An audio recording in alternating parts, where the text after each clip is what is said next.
ಗ್ರಾಮೀಣ ಪ್ರದೇಶದ ಸರ್ಕಾರಿ ಶಾಲಾ ವಿದ್ಯಾರ್ಥಿಗಳು ರಾಷ್ಟ್ರಮಟ್ಟದಲ್ಲಿ ಸಾಧನೆ ಮಾಡಬಲ್ಲರು ಎಂಬುದನ್ನು ಸಾಧಿಸಿ ತೋರಿಸಿದ ಸರ್ಕಾರಿ ಶಾಲೆಯ ವಿದ್ಯಾರ್ಥಿನಿ. ಬೆಂಗಳೂರು ದಕ್ಷಿಣ ಜಿಲ್ಲೆ ರಾಮನಗರದ ಕನಕಪುರ ತಾಲೂಕು ಮರಳವಾಡಿ ಹೋಬಳಿಯ ಬನ್ನೇರುಘಟ್ಟ ಅರಣ್ಯ ಪ್ರದೇಶಕ್ಕೆ ಹೊಂದಿಕೊಂಡ ಕಲ್ಲನಕುಪ್ಪೆ ಗ್ರಾಮದ ಸರ್ಕಾರಿ ಪ್ರೌಢಶಾಲೆಯ ವಿದ್ಯಾರ್ಥಿನಿ ಕುಮಾರಿ ಪ್ರಾರ್ಥನಾ ಜೂನ್ 15ರಿಂದ 21ರವರೆಗೆ ಜಪಾನ್ನಲ್ಲಿ ನಡೆದ ಸಕುರಾ ಸೈನ್ಸ್ ಹೈಸ್ಕೂಲ್ ಪ್ರೋಗ್ರಾಂನಲ್ಲಿ ಭಾಗವಹಿಸಿ ಶಾಲೆ ಹಾಗೂ ರಾಜ್ಯಕ್ಕೆ ಕೀರ್ತಿಯನ್ನು ತಂದಿರುತ್ತಾಳೆ. 2024-25ರಲ್ಲಿ ದೆಹಲಿಯಲ್ಲಿ ನಡೆದ 11ನೇ ರಾಷ್ಟ್ರಮಟ್ಟದ ಇನ್ಸ್ಪೈರ್ ಸ್ಪರ್ಧೆಯಲ್ಲಿ ಈ ವಿದ್ಯಾರ್ಥಿನಿ ಕಿಚನ್ ಮಿತ್ರ ಎಂಬ ವಿಜ್ಞಾನ ಮಾದರಿಯನ್ನು ಪ್ರದರ್ಶಿಸಿದ್ದಳು. ಸಕುರಾ ಸೈನ್ಸ್ ಹೈಸ್ಕೂಲ್ ಪ್ರೋಗ್ರಾಂ ಜಪಾನ್ಗೆ ಆಯ್ಕೆಯಾದ 60 ವಿದ್ಯಾರ್ಥಿಗಳಲ್ಲಿ ಪ್ರಾರ್ಥನಾ ಸಹ ಆಯ್ಕೆಯಾಗಿರುವುದು ಸಂತಸದ ಸಂಗತಿಯಾಗಿತ್ತು. ಈ ಸಾಧನದಲ್ಲಿ ಆಟೋಮೆಟಿಕ್ LED ಲೈಟ್, ತಂಪಾದ ಗಾಳಿಯನ್ನು ನೀಡುವ ಫ್ಯಾನ್, ವಿದ್ಯುತ್ ಚಾಲಿತ ಗ್ರೇಟರ್ ಹಾಗೂ ಚಾಕುವನ್ನು ಹರಿತ ಮಾಡುವ ಗ್ರೈಂಡರ್ ವ್ಯವಸ್ಥೆ ಇದೆ. ಈ ಸಾಧನದಲ್ಲಿರುವ ಬ್ಯಾಟರಿಯನ್ನು DC ಅಡಾಪ್ಟರ್ ಹಾಗೂ ಸೌರಕೋಶವನ್ನು ಬಳಸಿ ರೀಚಾರ್ಜ್ ಮಾಡಬಹುದು.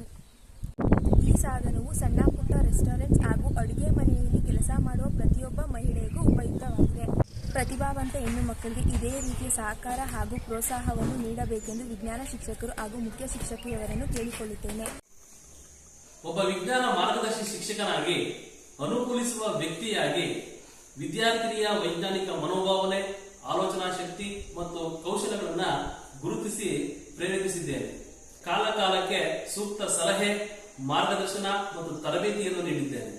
ಪೋಷಕರಿಗೆ ಸೂಕ್ತ ತಿಳುವಳಿಕೆ, ಧೈರ್ಯ, ಆತ್ಮಸ್ಥೈರ್ಯ ತುಂಬುವ ಮೂಲಕ ಅವರ ಮನವೊಲಿಸಿ ವಿದ್ಯಾರ್ಥಿನಿಯನ್ನು ರಾಷ್ಟ್ರಮಟ್ಟದ ಸ್ಪರ್ಧೆಗೆ ದೆಹಲಿ ಹಾಗೂ ಅಂತಾರಾಷ್ಟ್ರೀಯ ಮಟ್ಟದ ಕಾರ್ಯಕ್ರಮ ಜಪಾನ್ಗೆ ಕಳುಹಿಸಿಕೊಡುವಲ್ಲಿ ಒಪ್ಪಿಗೆಯನ್ನು ಪಡೆದಿರುತ್ತೇನೆ. ವಿದ್ಯಾರ್ಥಿಯ ಈ ಸಾಧನೆ ಹೆಮ್ಮೆ ಹಾಗೂ ಸಂತೋಷ ಪಡುವ ವಿಚಾರವಾಗಿದೆ.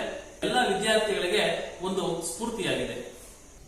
ಮುಖ್ಯ ಶಿಕ್ಷಕಿಯಾಗಿ ವಿದ್ಯಾರ್ಥಿಯ ಸಾಧನೆಗೆ ಅನುಕೂಲಿಸಿರುವುದು ಸಂತಸ ತಂದಿದೆ. ಹಾಗೆಯೇ ಇಂತಹ ಅವಕಾಶಗಳು ಗ್ರಾಮೀಣ ಮತ್ತು ಸರ್ಕಾರಿ ಭಾಗದ ಶಾಲೆಯ ವಿದ್ಯಾರ್ಥಿಗಳಿಗೆ ಹೊಸ ಕನಸುಗಳನ್ನು ತುಂಬುವುದರಲ್ಲಿ ಸಂದೇಹವಿಲ್ಲ. ಈ ವಿದ್ಯಾರ್ಥಿಯ ಪ್ರಯಾಣಕ್ಕೆ ಆರ್ಥಿಕ ಸಹಕಾರ ಒದಗಿಸಿದಂತಹ ಶ್ರೀಯುತ ನರಸಿಂಹಮೂರ್ತಿ ಸರ್ ಅವರಿಗೆ ಹಾಗೂ ಈ ವಿದ್ಯಾರ್ಥಿಯನ್ನ ಪ್ರೇರೇಪಿಸಿ ಮಾರ್ಗದರ್ಶನ ನೀಡಿದಂತಹ ನಮ್ಮ ಶಾಲೆಯ ವಿಜ್ಞಾನ ಶಿಕ್ಷಕರಿಗೆ ಮತ್ತು ಇತರ ಶಿಕ್ಷಕ ವೃಂದಕ್ಕೆ ಮತ್ತೆಲ್ಲ ನನ್ನ ಹಿರಿಯ ಅಧಿಕಾರಿಗಳಿಗೆ ಧನ್ಯವಾದಗಳನ್ನ ಅರ್ಪಿಸ್ತೀನಿ.